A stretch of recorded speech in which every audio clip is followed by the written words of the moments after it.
And now it's my pleasure to introduce our today's presenter, Dr. Stephan Liozu. So many of you know who Stephan is. He's a crowd favorite here, but for those of you who don't, he's a well-known author and expert in pricing and value.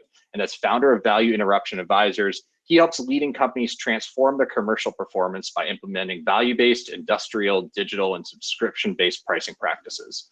So with that, Stephan, we can take it away. Great. Well, hello everyone, and welcome to the webinar. I am pleased to be here with you, and we are going to discuss this exciting topic. And most of you know that my forte is to do work in value-based strategies, and the more work I do in this area, the more I realize that there are a few issues of transitioning from the work we do in PowerPoint, in Excel, in software, transferring it to the actual putting yourself in action in front of customers. So how do I go from having beautiful PowerPoints, beautiful Excel or PDFs to using that, creating these documents and using them in front of customers? And I found most of the time that the sales team are shy. They're, it's difficult to make that transition. And we know that in an era of consultative selling on value, salespeople, account managers, and other commercial folks need to be better at conversations, need to be able to discover customer needs, uncover value drivers without necessarily asking them direct questions. So that's why we call that the art of value discovery and value conversations. It's certainly a skill that needs to be developed in marketing, sales, and business development teams, so that we make the customers comfortable when we have this discussion. So this is the topic of today's presentation, and let's get started. So first of all, value conversations for me are it's one of the tools to do good value discovery. Value discovery is a process, it's ongoing, and obviously there's a lot more information out there, and the more you do research, the more you search industries, read about academic research, proprietary research, and talk to a lot of prospects and customers, the more you discover value, the more you are able to inform your value propositions, your value models, and your value selling materials. So it is a process, like value-based selling is a process, and it's ongoing. It's not like you do value discovery one day preparing for a meeting, you're going to do this, but it's constantly discovering new nuggets of information that can feed your, I would say, your value database. I call them value nuggets, and be able to prepare yourself even better for the future. So what is a value discovery? In other words, it's a systematic search by sales professionals, and sales professionals, I also include, like account managers and business development people, to uncover, assess, and articulate the specific value drivers and requirements of a prospect, a customer. But it's keyword here, iterative and systematic, never stops. So you are very curious, and you put yourself in constant discovery mode of new nuggets, new pieces of information, new reports that then you can share with customers eventually, because you want to be the trusted advisor to them. So that means, a series of conversations, finding studies, sources, analyses, everything that exists. You're becoming, quote unquote, the source of knowledge for your account, your prospects. And when you do this, then you become much better at exchanging information with your accounts. It's not like a one way anymore, it's two ways. You're becoming a source of knowledge, and sometimes unique knowledge for them. So it's quite profound. And unfortunately, in my experience, on a typical year, I might train hundreds of salespeople, and I train them on discovery of customer needs, unmet needs, value drivers, what keeps the customer awake at night. And there, it's a skill that they don't have. Most of the time, the very good salespeople have it, but the vast majority of salespeople are really good at asking volume and expected budgets and trends and do forecasts. But when we get into the deep conversation, the deep discovery, and make the customers super comfortable to share with you, it's a whole different dimension. So there's a lot of components in a good value discovery process, and obviously here I have a lot on these slides. First of all, it's a lot of research and preparation, and it's constant. Again, you have to be curious, you have to be reading a lot, and you're becoming the expert in your area and your scope, your products, your industry, the trends, the mega trends, you name it. And then there is obviously a lot of I would say translation of what the customers are telling you into a needs assessment. Make sure the value prop is resonating with them. There's going to be a lot of information seeking to be able to inform your value quantification process, your value modeling, and a lot of validation. So the discovery process is quite a process, and it's something that again, you need to train your people to do. It needs to be part of the commercial toolkit, and unfortunately, most of the time it is not. It's very informal. Besides the traditional questions we'll ask prospects on volume and trend, pricing, competition, etc.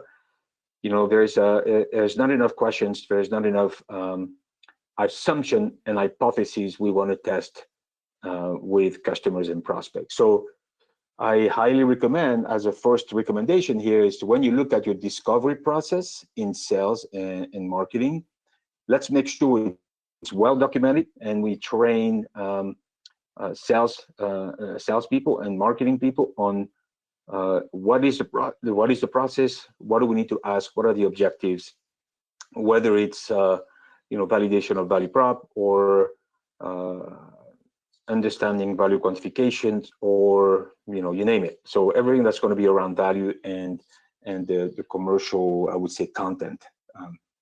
So you'll see that I have a few quotes in this presentation, and a lot of them, most of the quotes are about listening. And pretty much when you research the topic of value conversation and discovery for value, most of the what you find is around listening much more than you speak. And then so I started reading about good active listening skills, really paying attention to a lot more than the words. And it's quite interesting. There's actually good information out there on what does that do in the conversation when you're really in active conversation mode. So value conversation then is part of the arsenal of tools that you can use to do excellent discovery.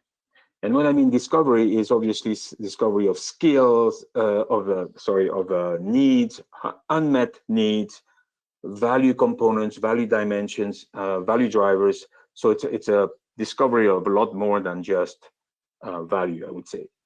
A value conversation is strategic and customer-centric, I would say, process exchange between a sales professional and a prospect, and really you go deep down in the customer needs, challenges, and goal.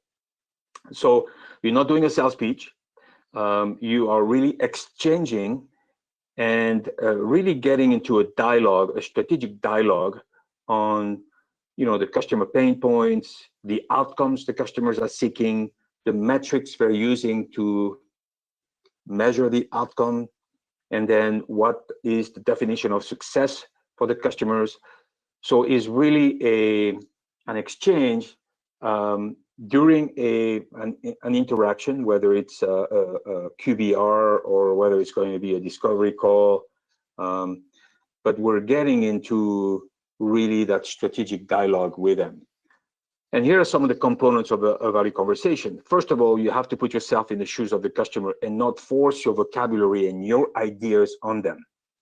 So it's all about the world of our customers.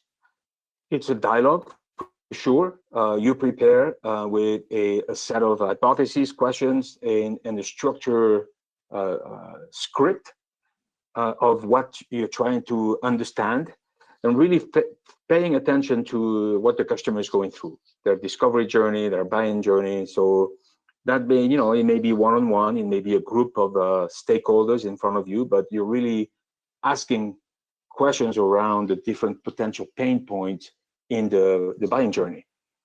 It is obviously done to inform a value prop and to test it, to exchange around the value prop. And I do quite a bit of training on value proposition design, and it's all about problem-solving orientation. You have to be there to be a trusted advisor, solving the problems and focusing on unresolved problem, the ones that are the most painful for the customer. So that means you need to, in advance, be somewhat aware of what's happening in the world of the customer, in the industry, in the geography, in the supply chain of customers, so you don't start from scratch, right? So you go in and you're well equipped, understanding the industry and the customer business.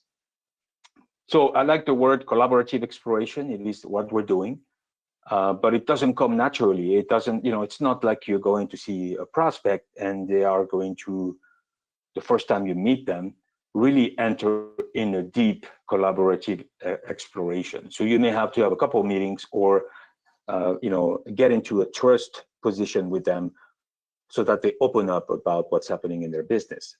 So it follows a process of maturation of the accounts, and obviously you need to know who's in front of you. If you do have a price buyer versus a value buyer, it's going to be a difficult position to get into value conversation with the price buyers, as you can imagine.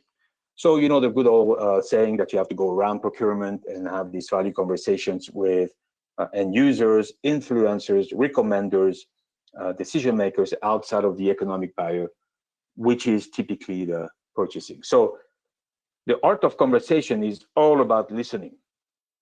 And I think that's a powerful sentence right here. And I like it because we are typically speaking more than we're listening. And this is something that will be really taking customers, it's kind of upsetting customers if you're not in a position of asking for a meeting.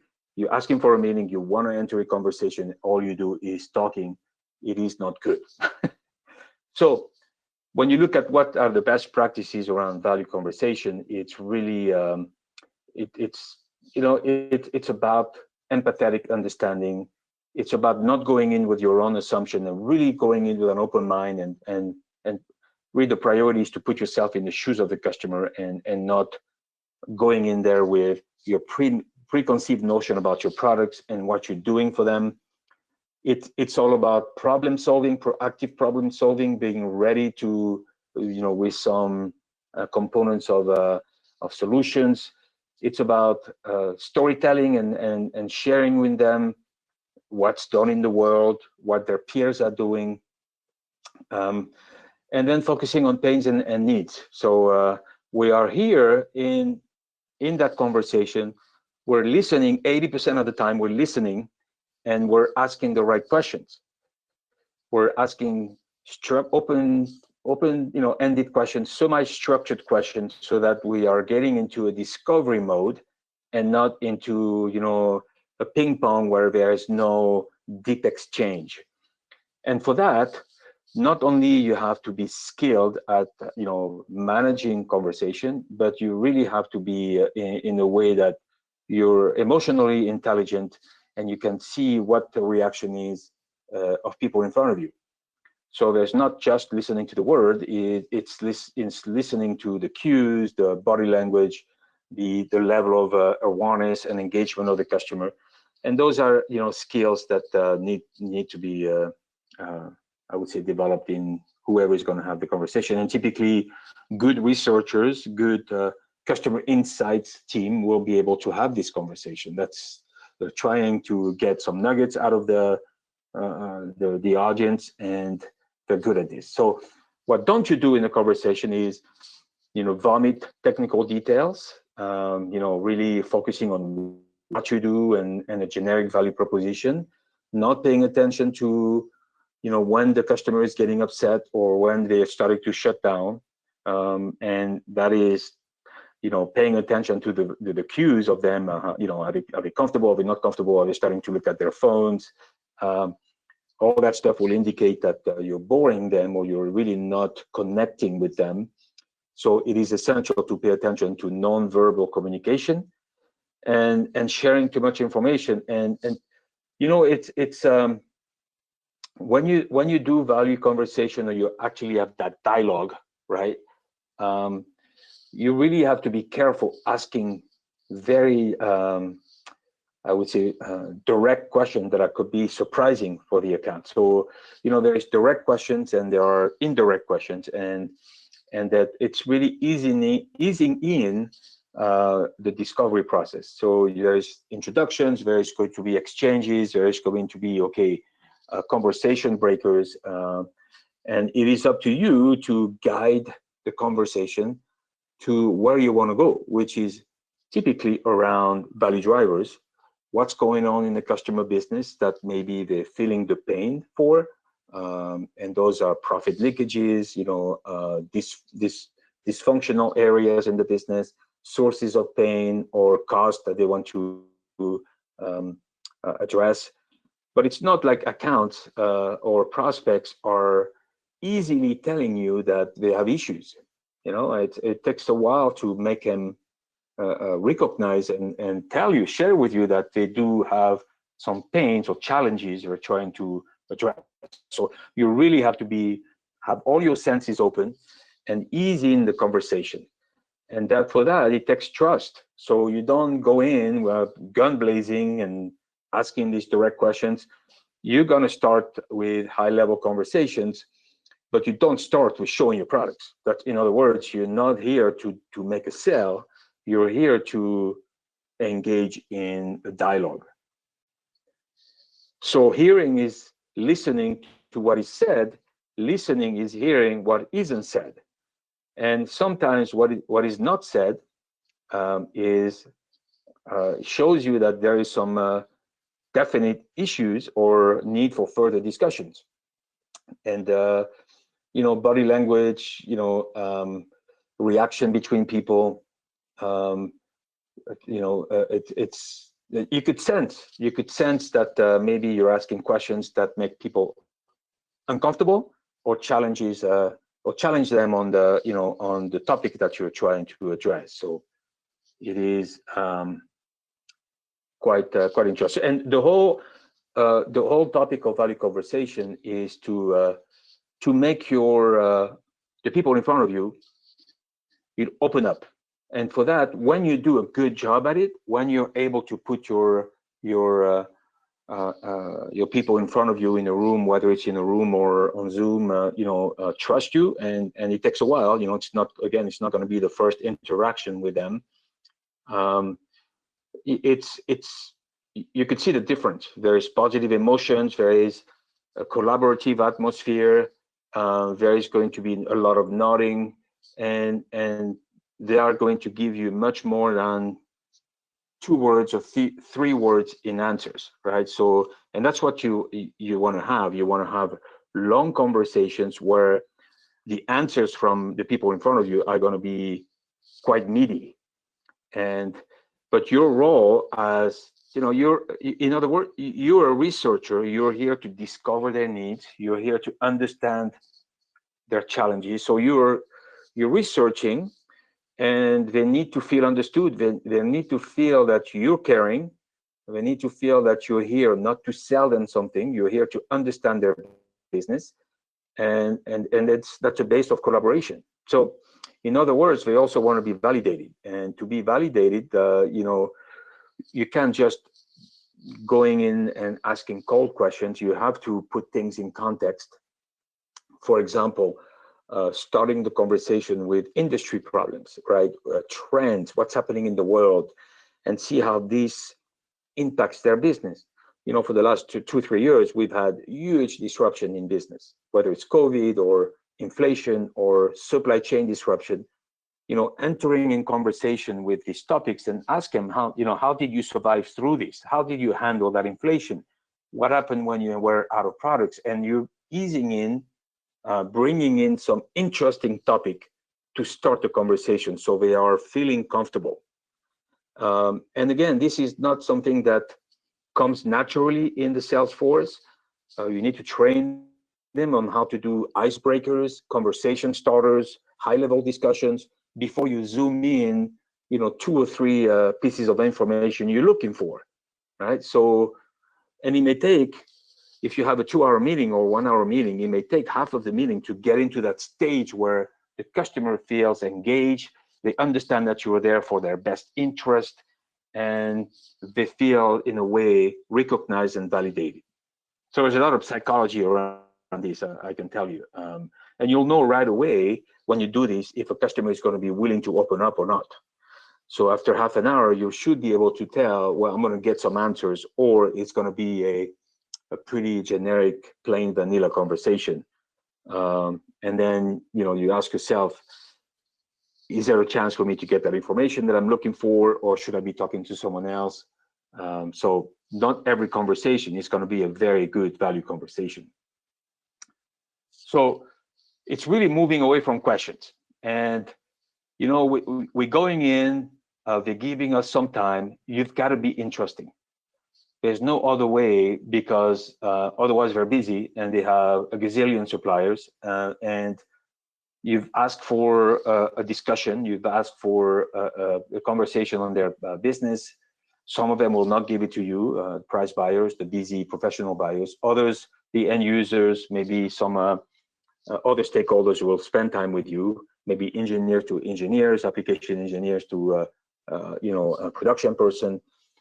So you have to be interesting, and you have to start with relevant topic, as I mentioned, and it's understanding how is a customer going through mega trends, whether it's sustainability or inflation or you name it, scarcity of resources. And you need to do your homework going in with mega trends or issues that the industry are facing, not just the company in front of us, but all the companies are facing. So it gets into the discussion. Well, I understand that in your industry, there is a shortage of labor. And that's your case in oil and gas, where they cannot find qualified engineers. How do you deal with this? What do you do to respond to that question? Because I've read in reports that other companies are doing X, Y, Z. So that's a conversation starter. I'm offering a point of view. I'm going in and telling them, I read this and I think it's quite interesting. I would, certainly support this approach. What do you think? Right? So, and you get into a mode with them of opening up about some of, the techniques and methods and, maybe approaches they've taken, but indirectly they're going to tell you what they're doing, and hopefully they'll share with you some pains that they have. So when you do these conversations starter, when you're offering a point of view from a wider scope, an industry perspective, it brings instant credibility and expertise, because that's what, it's a give and take. You're not going there asking for time and taking. It needs to be equal giving and taking. So I like to recommend that you bring in some unique reports, some you send in advance a couple of papers that you read that are interesting. And you don't want to do that just a one shot. It's something that being in discovery mode is being a trusted advisor for your account, and then constantly sending in interesting pieces of information. You become a source of data for them, a source of knowledge. And good account executive will have all these alerts and get these blogs and reports and share them once in a while with customers. Hey, I found this solution to a problem that's that's happening in your industry around hiring practices, or around cost of downtime, or around waste and recycling. And then you say, hey, let's have a half-hour discussion to discuss how you're doing this. Maybe I can help you. So you're educating your prospects, but at the same time, you're getting the information you need indirectly. So that is not asking questions. See what I mean? This is conversation, exchanges, strategic dialogues to get to the same outcome. And that means that the salespeople, the marketing folks, needs to be in constant search of relevant data about their industry and the customer industry and the customer's customers. And you become the trusted advisor you need to be. So we're no longer in order taking mode here. We are in strategic account management. We are in knowledge transfer. We are in knowledge exchange, and with the goal of getting the customers to open up, because now they see, hey, I'm gonna, the next time they have an issue, they're gonna call you and say, hey, I'm having a little bit of an issue with this. Do you have any reports? Do you know someone who could help me? And then you could engage in a discussion. Say, well, tell me exactly what's happening. Maybe I'll find some great resources. And I go into value-based selling training or value-based pricing training, and I often ask people to open up ChatGPT and type some questions and find some information that could be interesting for their account. It's amazing what you could get out of these multiple AI, Gen AI engines right now. And that's exactly how you prepare your sessions. Going in with relevant information to really much start the dialogue. So I found a few of these examples, what are good icebreakers and information, conversation starters when you get into these dialogues, and specifically when you want to have a conversation around value and needs and all validating your value model, for example, or your value prop. So you will talk about industry insights, some of the mega trends, what's happening in innovation, who's disrupting the space that they're in, market disruption, technology disruption. Hey, I've seen that company acquire that company. Is that potentially something that might impact you? Regulations, environmental stuff that's happening. So strategically, you go into these value conversations that you scheduled or exchanges, and that could be part of the quarterly business review that you may have with your customers. Obviously, you want to do that separately from transactional discussion, right? So you take specific time and ask for a specific meeting on exchange about the business, what's happening, and you keep the negotiations and the transactional conversations separate. But then you use, I read about upcoming changes in your sector, particularly regarding X. How do you prepare for it? Are you prepared for it? Who's working on that? So you have icebreaker, you have conversation starters, and I think this slide, for example, when you get the slides, you could definitely use in your value selling program, because again, naturally, it's not something that your sales folks get trained on. Now, all the value selling methodology out there, they'll talk about value conversation, but in researching that topic, it's not like there is a guide readily available on how to do this. So it needs to be one of the pillars of your value-based selling training. And I recently developed a course online on value-based selling, and I have a module on that because it's an important part, especially now in consultative selling and selling on value, that needs to be included in the curriculum. So there is an art of asking questions. Not everybody is a naturally born researcher. It's all about open-ended questions, taking the time, not going too fast in asking questions, asking good probing questions. Tell me more about what you're saying. And what you're doing is you're listening to the answers actively, and you'll find the words, maybe the customer said something around waste, and then you don't react right away. You let the customer finish their sentence, and then you say, well, it's interesting you mentioned waste. Can you tell me more about it? What do you mean by waste? Waste where? And then you're asking these probing questions, stimulating further conversation. That's what you're doing with follow-up and probing questions. So it's really not asking yes and no questions. And I find, obviously, I did research in my PhD, and you get trained on doing good qualitative review and inquiries. And it's said that keeping a very good eye contact and taking notes show that you're caring about what the respondent is saying, and listening carefully to the answer and taking some good notes. And then taking a 1 or 2 second pause and say, that's what you're saying is interesting. I wonder what you would think about this. So, you don't want, so obviously you're going into a value conversation, into a discovery session with some assumption, things you want to test, things you want to get. But you need to know when exactly you're addressing that specific topic. And it could be part of a probing question that you guide the customer to somewhere where you want to go, but not asking a direct question. So, and listening is important, and also controlling your opinion. You're not here to give your opinion or correct what the customer is saying. You're here to understand the language they use, how they frame their problem, and how they find solution to them. And I'll say that again and again and again, that takes social and emotional intelligence to be able to slow down and really pay attention to the respondent. So naturally, as human beings, we don't listen very well. We don't listen with the intent to understand. We listen to the intent with the intent of replying.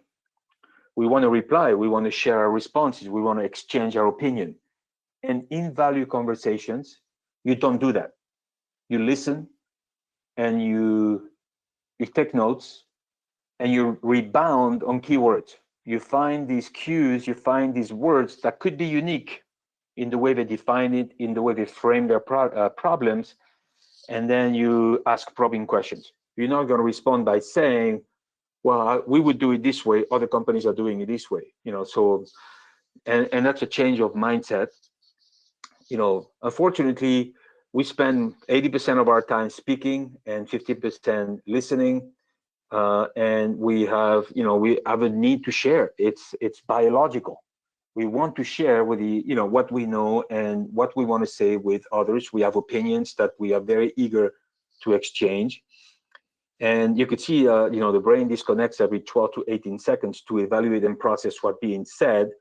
So it's really important to pay attention and put our energy, an intentional level of energy in what the people are saying. And let's go back to the slide where I show the psychology of how do you want to make your respondents, your people in front of you feel, and you want to make them feel like they were listened to, they're validated. Now they were able to freely express their problems because they trust you. And that is a tough one to really control your monologues or control your opinions, and try not to bring other people to your point of view. These days, salespeople need to be trusted advisors, right? And you becoming a source of knowledge. Now, obviously, everybody has AI, and they can find reports and they do their own things. But I can tell you, I work with very large company these days as a coach or consultant. They're all busy. They're all running around like chickens with no head. So here I am telling them, helping them how to be better people, better managers, better leaders. And they rely on me for, at least on the value management side, on constantly informing them on what's happening. So I do webinars, I'll write papers, I send them the papers, and that's what they want. They want you not just when there is an order to be taken. They need help, and they need to be, feeling that you're an advisor to them. So it's a reasonable flow of relevant information, and you focus on quality and not quantity, and you're really then being able to be trusted when you get into, hey, listen, I'd like to know more about your production line. I need some help in getting better at understanding the cutting process or the packaging process. Can you spend half an hour with me, exchanging on that? If you're a trusted advisor, they're going to say yes. If you're the only person that takes and takes and takes, they're going to say no, chances are. So it's a give and take. So you have to really know your accounts inside and out. You have to study them, be intelligent about how much money they make, what are they reporting, what are the pains or challenges in the annual report during the analyst calls. Study their financial, study their cost drivers, understand who does what in the buying center. So, I mean, you name it, this is what typically a key account manager would do. But a lot of companies don't have a SAM or a CAM or a GAM organization. So your technical salespeople, your senior sales rep, account executive need to do that work and be so educated in the account that you're becoming the trusted advisor. You know exactly what the account is going or what the strategic priorities are, you know, what challenges they have, so you don't go unprepared. So what we hear, what I hear more often in with people with 30 years of experience, hey, I know this account, I've known this account a long time. You know, I don't need to prepare. I know them, you know, I know how much they buy, you know, I'll just take them to lunch and I'll take an order. She's a friend, you know, that's great. All that stuff is part of the good relationship. But at the end of the day, you know, things change, pressure mounts, you know, there's disruption out there. You could be still a very good friend and you know this person personally, but you have to be a trusted advisor. And the discipline of preparing your conversations is needed. So you constantly need to be not complacent and paying attention to details. So if I had $1 every time someone tells me, hey, you know, I know how to do discovery, or I know how, you know, I don't have to prepare, I know these accounts, I have a gazillion years of experience, I'll be very rich right now. So discipline of preparation before discovery, before conversations needs to be a habit. It's not optional. You have different levels of preparation. You know, if you have a short discussion versus a strategic quality, you know, a QBR or a strategic strategy discussion, you know the accounts. Obviously, you're going to use CRM and leverage point to manage all the richness of information, and you constantly adapt. And I like that bottom line here: preparation plus conversation it's really what makes a good account manager. And that will certainly make the quality of your value props, your value models, and your discovery process greater, right? When you prepare well. So to discover and to prepare for a discovery conversation, you know, you can improvise. You have a list of what needs to be gathered. You prepare your conversation starters, as we discussed, you know, trend, challenges, environmental regulation. You prepare your questions with probes and indirect questions. And then you're going in there with a mindset that you are going to listen 85% of the time, at least 80.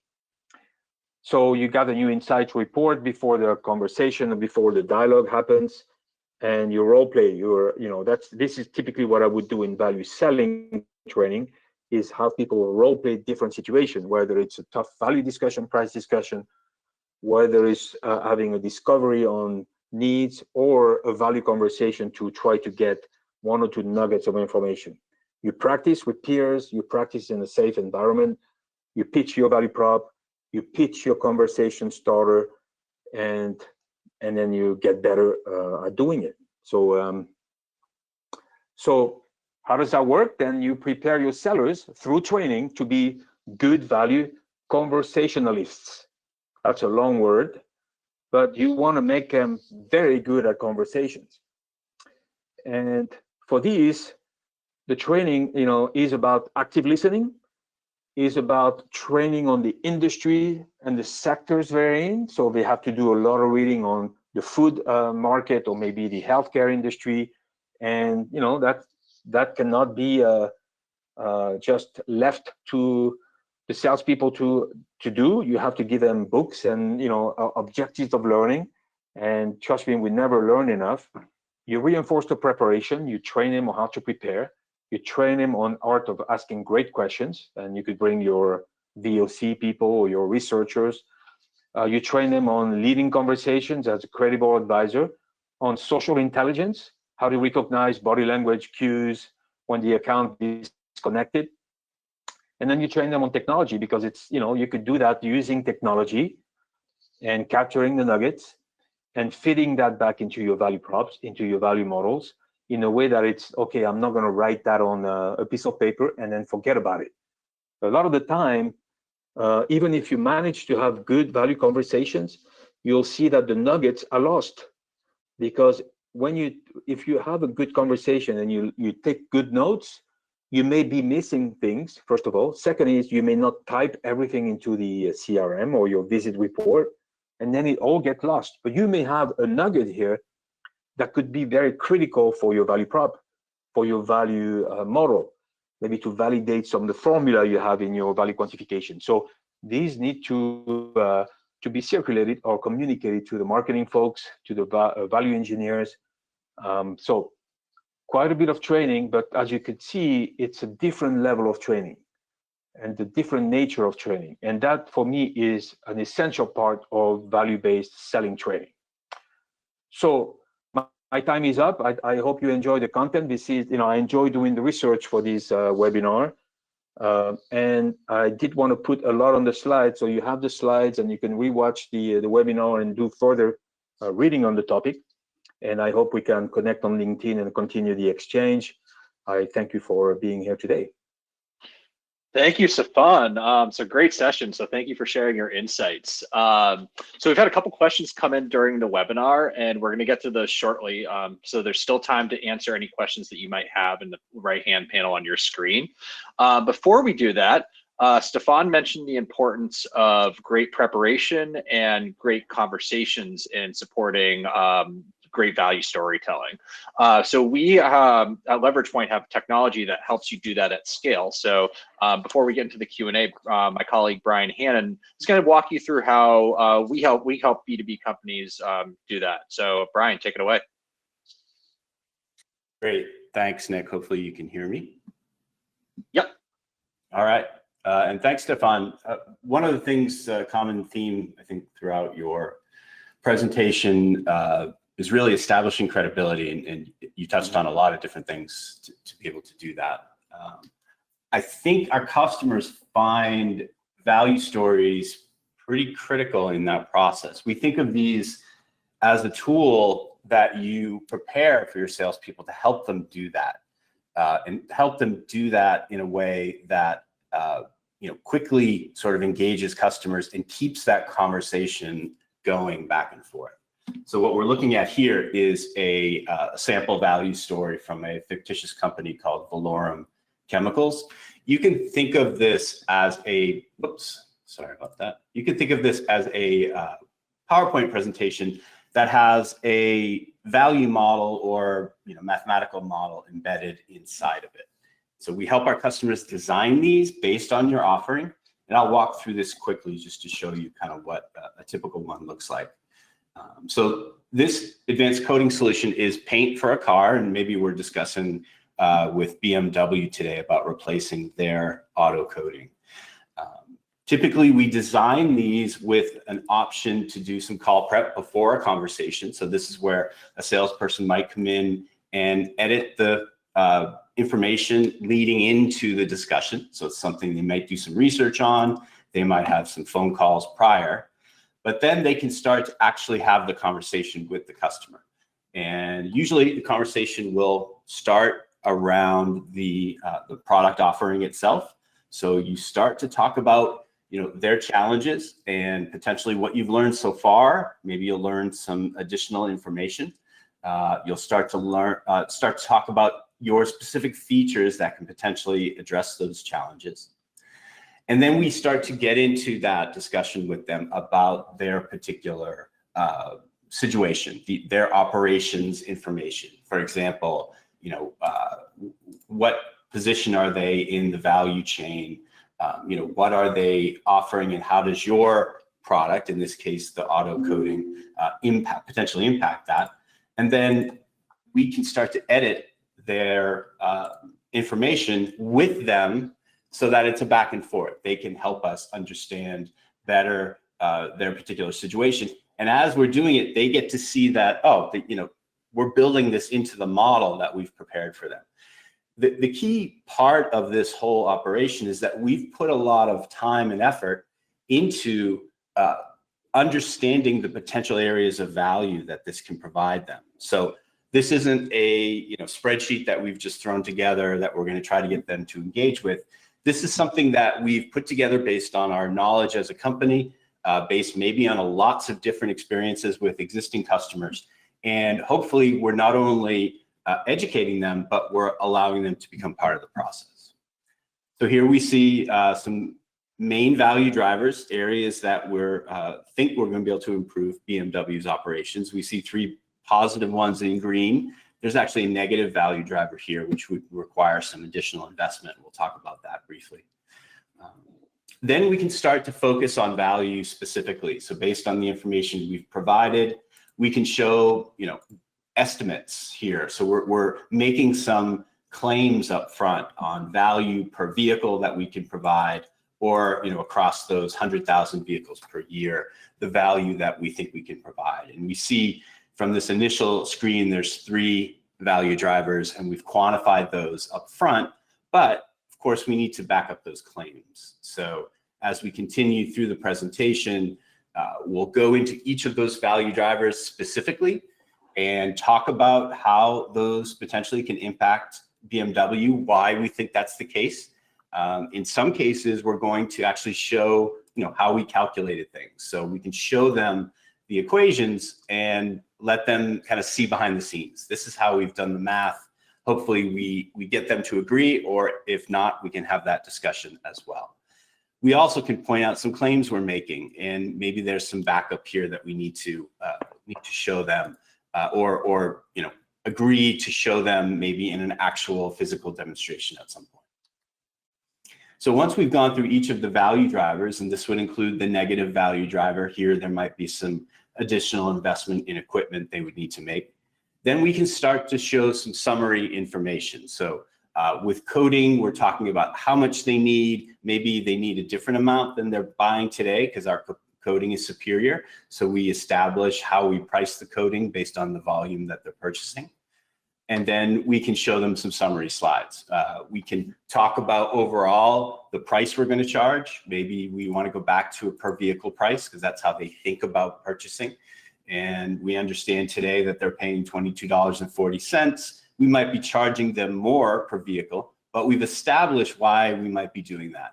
And we can show the significant additional value that they would get. One of the things that we can do also is kind of build in some CO2 calculations so they can show that to their management, which lately is becoming more important as part of corporate goals about establishing CO2 savings. So lots of different ways to summarize, and we can do that. We work with our customers to do that in different ways, and we have that conversation to build these stories so that they're generally applicable to the majority of your sales force, and they're customizable so that you can change them based on the customer. And then finally, once you're done, there's kind of a couple things you can do. You can download these into a PDF or PowerPoint, and then obviously send that copy to your customer or prospect after the conversation. Or you can send them a share link, which would allow them to actually make edits to this presentation and make changes. And as a salesperson, I can see what was done. I can see the activity that they've put in after our call and understand maybe the time, good time for me to reapproach them and continue the conversation. So I will highlight the results here. There's a reason we're doing this. So you're providing a way for salespeople to be more effective during the sales process and ultimately then more effective at their results. What we're seeing are higher close rates, shorter sales cycles, and higher profitability and higher deals. And so the benefits of this is multiple, and we encourage anyone who's interested to get in touch with us, and we'd be happy to set up a demonstration. Thank you, Brian. And as Brian said there, and as Stephan has alluded to throughout his presentation, the bottom line impact of superior value communication and upstream from that value discovery is substantial. So if you're interested to see how we help companies do that, you can check the box in the exit survey, and we'll follow up with you individually. So now I think it's time for the Q&A. So Stephan, you are ready to go? And I'm gonna go camera on for this. So I got a few questions to some marketing people in the audience, and they were wondering if what advice you would give them and what involvement they typically have in the value discovery process. Well, my famous saying is, marketing is the R&D of sales. So marketing needs to create the value playbook. Marketing needs to equip the sales force with the discovery process and all the things that I mentioned before, how we're going to prepare, what needs to be done, what kind of questions, what's your hypothesis, whether we're asking them to go find a piece of information or they are trying to discover themselves for value selling. It's a question, if there is a process, it's going to be managed. So who defines the process is marketing is going to help the commercial leadership to prepare these templates, these training, these, the reports that need to be read before the conversation starter. All that stuff is even, they need to have some kind of a value model to be tested in a way, or what you just showed on your demo. Even if it's only one value drive, you want to have a discussion around how do you ease into the conversation. So all that stuff is part of the market, value-based marketing work. That's what I will call it.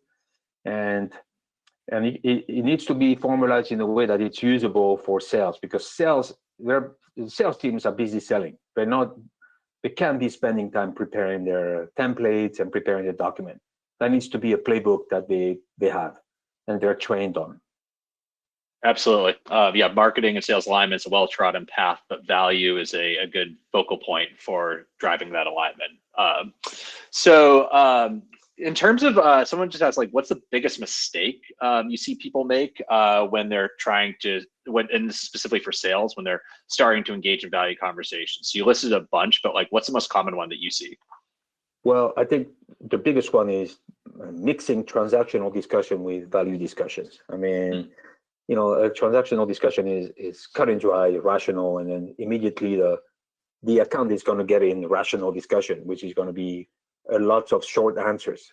Then it's difficult to transition from that into, oh no, let's talk about value now. No, it's maybe that transactional discussion is a bit tense. You're increasing price, or they're asking for concessions. So that's number one. Number two is, some of the things that I mentioned is not coming prepared. Not coming prepared with what you're looking for. I'm looking for something for that customer. That's what I want a conversation. Well, you're not prepared for it.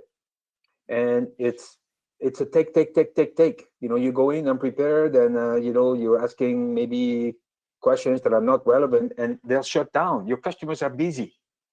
It's not like they have an hour to give you.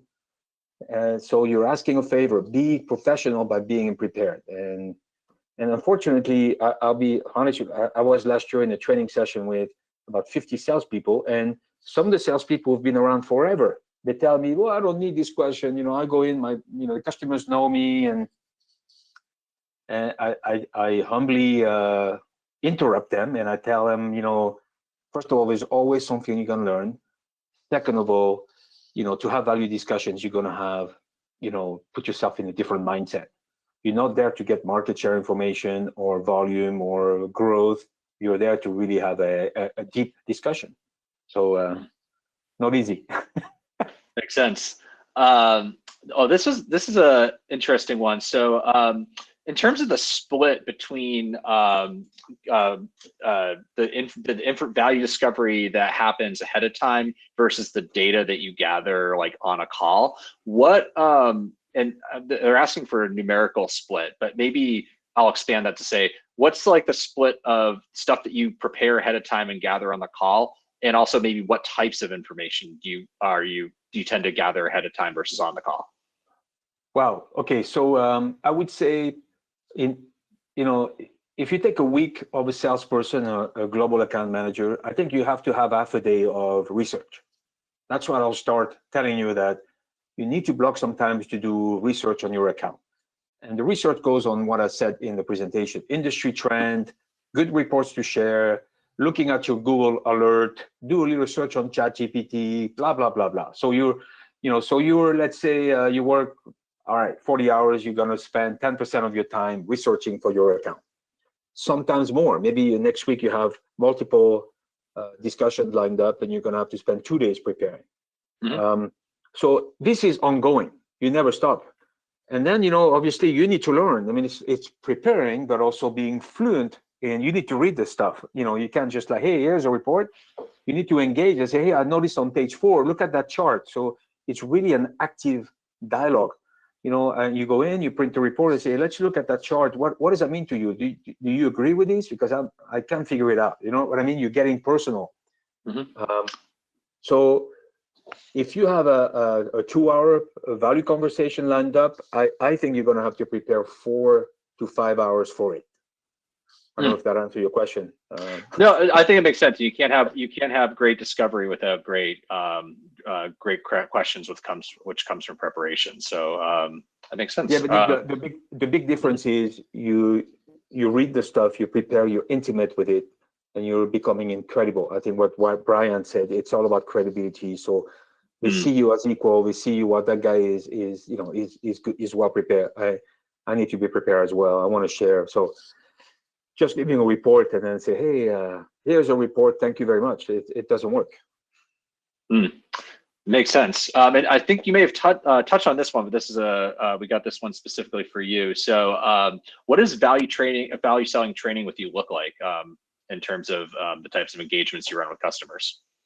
Well, so I first of all, training for me is a big part of what I do. And I've written about how to set up a unique training program, which have multiple touch points. You have to keep in mind that you put people in a room and you train them for 2 hours. 20 minutes later, they lost 80% of what you trained them on. So the training needs to be 30% theory, 70% practice. And the practice needs to be role playing, one-on-one coaching, things that get very personal when you challenge them and their skills, and not a PowerPoint shower, I would say, not to use another word. So the training, is a blend of, I usually recommend 6 touch points, with 6 to 7 touch points with salespeople on the specific topic of value selling with different modules. And if you go on my website, you'll find my value selling training online. I created a monetization academy where I have a value-based selling training. But it's 8 modules, and you go through the modules. But for each of them, you have exercises to do. So, for example, here's a value prop. How do you use that with the customer? Here is a couple of information you need from through a value conversation. How do you use questions and probes to get to that information? So, and you do that in front of your peers without the leaders in the room, obviously, and you let them fail in a safe zone. Because the more they repeat, the more they rehearse in a safe environment, the more comfortable they are doing it. And you'll find 10% of your salespeople will do that automatically, naturally. They're awesome, but 50% will be super uncomfortable. It makes sense. And I think I can speak for most people on this call who have sat through big, long, present on stage, boring sales presentation, sales training. So if that's something that you are interested in for yourself or your company, please tick off an exit survey. Want to hear more from Stephan, or reach out to him on LinkedIn. And I'm sure he can take that conversation from there. So I think that's all the time we have for today. So before we go, just a quick note for next month's webinar. We're going from one fan favorite to another. So we're going to be joined by Joanne Smith, and that's going to be on February 28th. So another last day of the month webinar. And she's going to be exploring how to adopt pricing strategies and value strategies in response to different economic conditions that we might be confronted with, from inflationary conditions to recessionary to market decline and demand recovery. So she's going to cover different playbooks for each of those. And given the uncertainty in today's macro environment, this should be a really interesting session. So I encourage everyone to sign up in the exit survey. And that will be it for us today. So big thank you for Stephan for joining us. Looking forward to the next one. And from all of us here at Leverage Point, have a great start to your 2024 as you kick things off. And we'll see you next month. Bye, everyone. Bye.